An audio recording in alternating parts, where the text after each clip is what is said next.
Movie की starting में हम डॉक्टर डेविन को देखते हैं जो कि एक पार्टी में आए होते हैं। यहाँ पर वह एक लेडी के साथ में अजीब तरह से बिहेव कर रहा था, जिसके जाने के बाद हम यहाँ पे देखते हैं कि उसे कोई पीट रहा है। और यहाँ पे जितने भी लोग उसे देख रहे थे वह सभी सोच रहे थे कि यह पी के फुल हो चुका है, जिसके कारण यह नौटंकी कर रहा है। और यहाँ पे सबसे मजे वाला बात यह था कि इसको कौन मार रहा था वह हमें दिखाई नहीं दे रहा था, मतलब कि वह एक इनविजिबल इंसान था। और यह इनविजिबल इंसान कौन है यह आपको आगे मूवी में पता चलेगा। उसके बाद वह गायब आदमी उसे पीटते हुए बाथरूम में लेके जाता है और उससे बफर मांगने लगता है। इस पे वह डेविन बताता है कि वह बफर उसके पास में नहीं है। और यहाँ पे मैं आप सभी को बता दूं, बफर एक तरह का एंटीडोट है जिससे कि वह गायब आदमी अपने नॉर्मल रूप में आ सकता है। यहाँ पे डेविन उस गायब आदमी से कहता है कि उसे एक लड़की मैगी डॉल्टन ने क्रिएट किया था और वही उसे दोबारा बना सकती है। और अब वह आदमी कहता है कि वह किसी को भी इस बारे में कुछ भी ना बताए। उसके बाद वह गायब आदमी डेविन को कहता है कि वह यहाँ से अब जा रहा है। और यहाँ पे डेविन को लगता है कि वह गायब आदमी यहाँ से चला गया, लेकिन यहाँ पे बात कुछ और ही था। असल में वह गायब आदमी अभी भी वहीं पर था।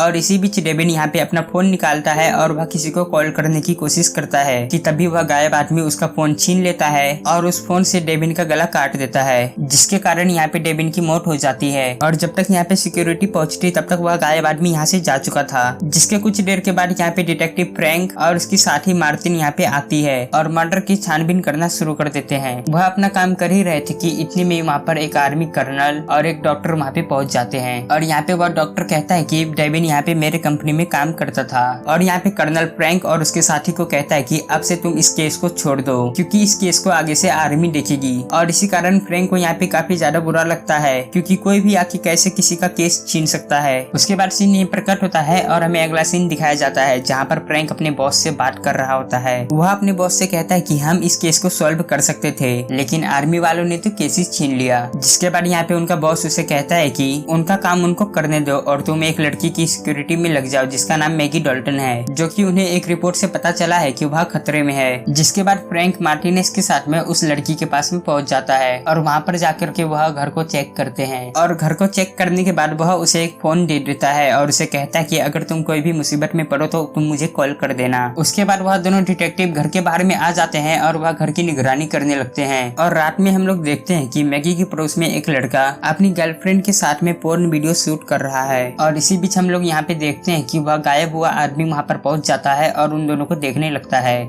और इधर मैगी से मिलने के लिए उसकी बहन हैदर आती है और वह उन दोनों डिटेक्टिव को देख के काफी ज्यादा हैरान हो जाती है। वह सोच रही थी कि आखिर यह दोनों मेरे घर के बाहर क्या कर रहे हैं। तब वह डिटेक्टिव बताते हैं कि मैं तुम्हारी बहन की सुरक्षा के लिए यहाँ पे खड़ा हूँ। और दूसरी तरफ वीडियो बनाते समय लड़की को दिखाई देता है कि उनके कैमरा में कोई आया है और वह इस बारे में अपने बॉयफ्रेंड से भी बात करती है कि तभी वह गायब हुआ आदमी उसके घर के दरवाजे को खोल करके बाहर चले जाता है, जिसे देख करके वह दोनों काफी ज्यादा घबरा जाते हैं। और इधर दूसरी तरफ हम देखते हैं कि हैदर अपनी बहन से मिलने के बाद यहाँ से जा रही होती है और वह जाते जाते उन दोनों डिटेक्टिव से कहती है कि मेरी बहन का ध्यान रखना। हैदर की यहाँ से जाने के बाद हम लोग देखते हैं कि मैगी की बिल्ली यहाँ पे बाहर है। इस वजह से मार्टिनेस उसके घर के दरवाजे को खोल करके बिल्ली को घर के अंदर कर देती है और यहाँ पे दरवाजा खुला देख करके वह गायब आदमी भी घर के अंदर आ जाता है। मार्टिनेस मैगी को चेक करने के लिए जाती है, तभी वह देखती है कि फ्लोर पे किसी के चलने की आवाज आ रही है। वह अपनी गन को निकाल लेती है, तभी वह गायब हुआ आदमी टेबल से स्टैचू को उठाता है और वह मार्टिनेस पे हमला कर देता है। और तभी उसके चिल्लाने की आवाज को सुनकर बाहर बैठा फ्रैंक घर की तरफ जल्दी से आने लगता है। फ्रैंक उसके पास में आके उसे उठाने की कोशिश करता है कि तभी हम लोग देखते हैं कि मैगी भी घर के बाहर आती है और वह उसकी हेल्प करती है। अब यहाँ पे यह दोनों उसे उठाने की काफी ज्यादा कोशिश करते हैं, लेकिन वह नहीं उठती है। जिस पर मैगी कहती है कि यह अब नहीं रही, यानी कि यह अब मर चुकी है। जिसके थोड़ी देर के बाद ही हम लोग यहाँ पे देखते हैं कि वहाँ पे बहुत सारी आर्मी आ चुकी है और वह घर के अंदर आ रही है। और दूसरी तरफ हम लोग देखते हैं कि वह गायब हुआ आदमी मैगी को घर के अंदर में बंद करके बफर के बारे में पूछने लगता है। और वहीं पर मौजूद फ्रैंक उस आदमी की आवाज को सुन के घर के दरवाजे को तोड़ के घर के अंदर में आ जाता है, लेकिन वहाँ पर उसे कोई भी नहीं दिखता।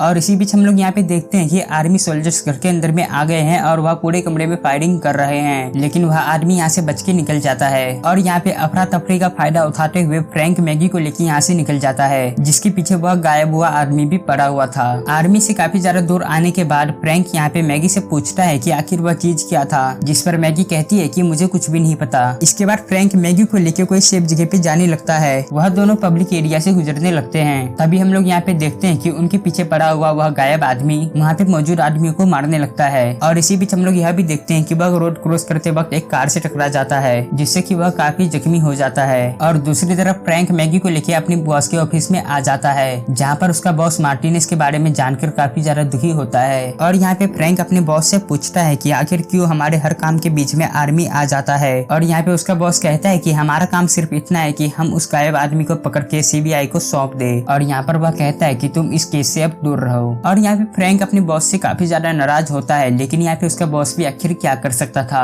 क्योंकि वह आर्मी के खिलाफ नहीं जा सकता था। अब वह फ्रैंक मैगी से कहता है कि वह उसे जेल में डाल देंगे ताकि वह सेफ रहे, और बाद में सीबीआई आके उसे ले जाएंगी। और उसके बाद वह लोग ऐसा ही करते हैं, मैगी को जेल में बंद कर देते हैं ताकि वह सेफ रहे। और उसके कुछ टाइम के बाद यहाँ पे फ्रैंक आता है मैगी से मिलने के लिए, जो कि टॉयलेट के बहाने से उसे यहाँ से भगा ले जाता है। इसी बीच हम लोग यहाँ पे यह भी देखते हैं कि वह गायब हुआ आदमी यहाँ पे आ चुका है मैगी के लिए, लेकिन फ्रैंक इतने में यहाँ से निकल चुका था। और यहाँ पे रास्ते में फ्रैंक उससे सब कुछ सच बताने के लिए कहता है, जिसके बाद मैगी यहाँ पे बताना शुरू करती है। वह कहती है कि 1 साल पहले विलियम ने एक एक्सपेरिमेंट करना शुरू किया, जिससे कि वह आर्मी को गायब होने वाले सोल्जर्स दे सके। और उसके कुछ टाइम के बाद कंपनी ने एक ऐसा मेडिसिन बना ही लिया, लेकिन उस मेडिसिन में अभी भी कुछ कमियां थी और उसके यूज करने वाले को कुछ साइड इफेक्ट्स भी मिले, जिससे कि उस मेडिसिन को यूज करने वाले लोगों की कुछ टाइम के बाद में मौत हो जाएगी। और यहीं पर हमें यह पता चलता है कि उस एक्सपेरिमेंट को एक माइकल नाम वाले आदमी पे किया गया था। इस एक्सपेरिमेंट में वह तो गायब हो गया, लेकिन बात जब यहाँ पे उसे एंटीडोट देने की आई, यानी कि जिसका नाम वफर है, उसे वह नहीं दिया गया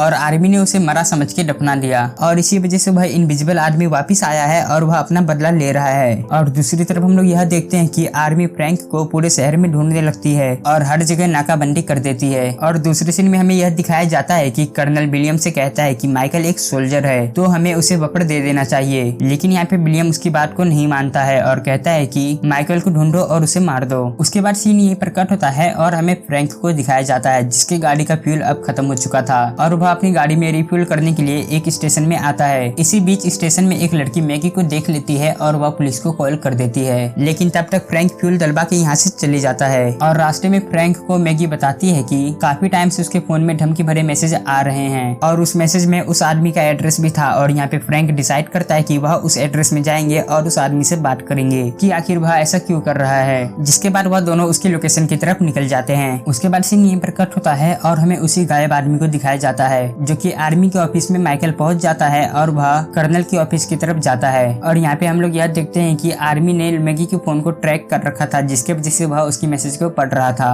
कर्नल उसकी मैसेज को देख लेता है कि तभी हम लोग देखते हैं कि माइकल, जो कि गायब हुआ आदमी है, वह उसकी विंडो को बंद कर देता है। उसके बाद सीन यहीं पर कट होता है और हमें दूसरा सीन दिखाया जाता है, जहाँ पर हमें पता चलता है कि फ्रैंक ने एक आदमी की मदद से मैसेज वाले आदमी का पता लगा लिया था और उसके घर की तरफ बढ़ने लगते हैं। उसके बाद सीन यहीं पर कट होता है और हमें फिर माइकल को दिखाया जाता है, जहाँ पर वह कर्नल की गन को छीन के कर्नल पे ही पॉइंट कर देता है। और यहाँ पे कर्नल माइकल से कहता है कि अगर तुमने मुझे यहाँ से जाने दिया तो मैं तुम्हें वफर दिलवा दूंगा। और यहाँ पे बात करते ही करते कर्नल यहाँ पे चालाकी से एक पेन से उस आदमी पे अटैक कर देता है, जिससे कुछ टाइम के लिए माइकल के बॉडी पार्ट्स यहाँ पे दिखने लगते हैं। लेकिन जब तक यहाँ पे कर्नल अपना गन फिर से उठाता वह गायब हो जाता है। लेकिन इस बार माइकल उस पे चाकू से अटैक कर देता है और उसे बेरहमी से मार देता है। और वह मैगी के उस मैसेज को भी देख लेता है और उसी लोकेशन पे निकल जाता है।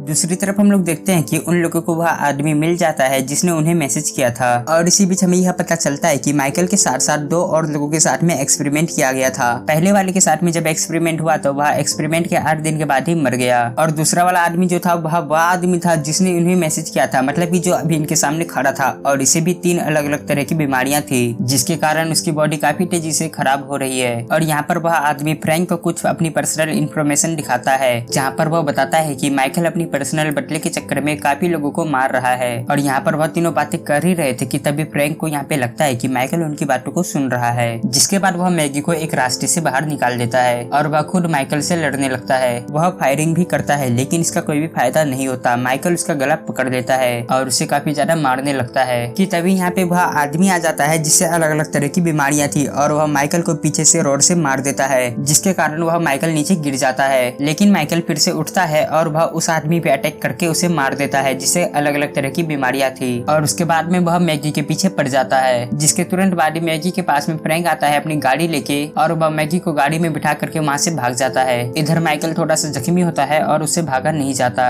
इस वजह से वह हैदर के पास में जाता है और उसे बंदी बना लेता है। दूसरी सीन में हम देखते हैं कि फ्रैंक मैगी से कहता है कि हमें कोई सेफ जगह में जाना होगा, लेकिन यहाँ पे मैगी उस सेफ जगह में जाने से मना कर देती है और कहती है कि पहले हमें माइकल से निपटना होगा। और तभी वो अपनी बहन के पास में कॉल करती है, लेकिन उसकी बहन का कॉल माइकल उठाता है और उसे शाम को 7 बजे एक जगह पे आने के लिए कहता है। और यहाँ पर अपनी बहन की खबर सुन के मैगी काफी ज्यादा परेशान हो जाती है, क्योंकि वह उसे मारने की धमकी दे रहा था। तभी यहाँ पर मैगी यह डिसाइड करती है कि वह एक लैब में जाएगी और वह बफर को बनाएगी, और बफर बनाने के बाद वह माइकल को दे देगी। लेकिन यहाँ पे फ्रैंक कहता है कि उनके पास में इतना टाइम नहीं है कि वह एक बफर को दोबारा बना सके, और इसी कारण वह लोग बिना बफर के ही शाम को 7 बजे उस जगह पे आ जाते हैं जहाँ पर माइकल ने इन्हें बुलाया था। फ्रैंक को पुलिस ढूंढ रही थी, इसलिए वह मैगी पे दूर से ही नजर रख रहा था। तभी मैगी के पास में हैदर आ जाती है, जिसके बाद मैगी यहाँ पे थोड़ा सा रिलैक्स होती है। कि उसके थोड़ी देर बाद ही हम लोग यहाँ पे देखते हैं कि काफी लोग यहाँ से गुजर रहे हैं, और इस भीड़ में माइकल भी आ जाता है और वह मैगी को किडनैप करके लेके चले जाता है। और दूसरी तरफ हम लोग देखते हैं कि माइकल मैगी को एक कमरे में लेके आया है और उसे भी वह इंजेक्शन दे रहा है जिससे कि वह गायब हो जाए। तभी वहाँ पे फ्रैंक आ जाता है, जिसके बाद माइकल उसे पीटने लगता है। फ्रैंक मैगी को वहाँ से भागने के लिए कहता है, लेकिन तभी वहाँ पर सभी आर्मी वाले आ जाते हैं और फ्रैंक को सिलेंडर करने के लिए कहते हैं। लेकिन यहाँ पे फ्रैंक किसी तरह से मैगी के पास में जाता है। वह हैदर से कहता है कि वह उसकी बहन को बचा लेगा। अब यहाँ पे फ्रैंक को आर्मी वालों ने चारों तरफ से घेर के रखा था, तो वह भागते हुए उसी कमरे में आ जाता है जहाँ पर मैगी को माइकल ने पकड़ के रखा था और उसे वह इंजेक्शन दे रहा था जिससे कि वह गायब हो जाए। और यहाँ पर फ्रैंक को वह इंजेक्शन दिखता है, जिसके बाद वह डिसाइड करता है कि वह उस इंजेक्शन को अपने अंदर में ले लेगा ताकि वह भी गायब हो जाए। उसके बाद वह फिर ऐसा ही करता है, वह उस इंजेक्शन को अपने अंदर में ले लेता है, जिसके थोड़ी देर बाद ही हम लोग देखते हैं कि यहाँ पे वह गायब हो गया है। और यहाँ पे विलियम भी पहुंच गया था। वह गायब हुए लोगों को कैमरे की मदद से देखने की कोशिश करता है, जहाँ पर वह देखता है कि फ्रैंक यहाँ से भाग रहा है, लेकिन वह उसे माइकल समझ रहा था। लेकिन तभी हम लोग देखते हैं कि फ्रैंक वहाँ पे पीछे से आता है और वह विलियम को पकड़ लेता है। और यहाँ पे विलियम फ्रैंक को माइकल समझ के कहता है कि वह उसके लिए जल्दी से जल्दी पेपर मंगवा देगा, और यहाँ पर वह उसे अपना बिजनेस पार्टनर बनने का भी ऑफर देता है। लेकिन जैसे ही उसे यहाँ पे पता चलता है कि वह माइकल नहीं फ्रैंक है, तो वह उससे दूर हटने लगता है और रोड से उतरती हुई गाड़ियों से उसका एक्सीडेंट हो जाता है, जिसके कारण वह यहाँ पे मारा जाता है। और दूसरी तरफ हम लोग देखते हैं कि माइकल मैगी को पकड़ के एक लैब में लेके आया है और वह उसे एक ऐसा मेडिसिन बनाने के लिए कहता है कि जिससे वह गायब रहे और उसे कोई भी प्रॉब्लम ना हो। जिसके बाद मैगी उसे एक ऐसा इंजेक्शन बना के दे देती है, लेकिन यहाँ पे माइकल उसे खुद के ही अंदर में पहले इंजेक्शन लेने के लिए कहता है। फिर वह अपने ही अंदर थोड़ा सा इंजेक्शन ले लेती है और कोई भी साइड इफेक्ट्स ना होने के बाद वह उस इंजेक्शन को माइकल को लगा देती है। माइकल के अंदर में वह इंजेक्शन जाने के बाद माइकल यहाँ पे मैगी से कहता है कि अब तुम्हारा यहाँ पे जीने का कोई भी कारण नहीं है। उसके बाद वह उसे मारने लगता है क्योंकि उसका काम यहाँ पे हो चुका था। और यहाँ पर मैगी किसी तरीके से उसके चेहरे पे वह स्प्रे डालती है और वह वहाँ से भाग जाती है। और माइकल अभी भी मैगी के पीछे पड़ा हुआ था कि तभी हम लोग यहाँ पे देखते हैं कि फ्रैंक वहाँ पे आ जाता है और वह माइकल को पीटने लगता है। माइकल उसे गायब देखते हुए हैरान रहता है, जहाँ पर फ्रैंक माइकल को पीटते हुए विंडो से नीचे फेंक देता है। लेकिन जब फ्रैंक माइकल को देखने के लिए नीचे जाता है तो माइकल पीछे से एक रोड से फ्रैंक पे अटैक कर देता है और उसे काफी ज्यादा जख्मी कर देता है। उसके बाद माइकल मैगी के पीछे पड़ जाता है, लेकिन तभी उस इंजेक्शन का असर शुरू हो जाता है, जहाँ पर हमें यह पता चलता है कि मैगी ने उस इंजेक्शन के अंदर में रेड पॉइजन मिलाया था, जिस वजह से अब उन दोनों को ही तकलीफ होने लगती है क्योंकि यह इंजेक्शन दोनों के ही अंदर में इंजेक्ट था। जिसके बाद माइकल को यहाँ पे काफी ज्यादा गुस्सा आता है और वह एक फावड़े को लेके उसे मारने लगता है। लेकिन तभी यहाँ पे फ्रैंक पहुंच जाता है और उसी फावड़े की मदद से माइकल पे अटैक करके उसे मौत की घाट उतार देता है। और यहाँ पे मैगी भी उस रेड पॉइजन की वजह से बेहोश पड़ी हुई थी।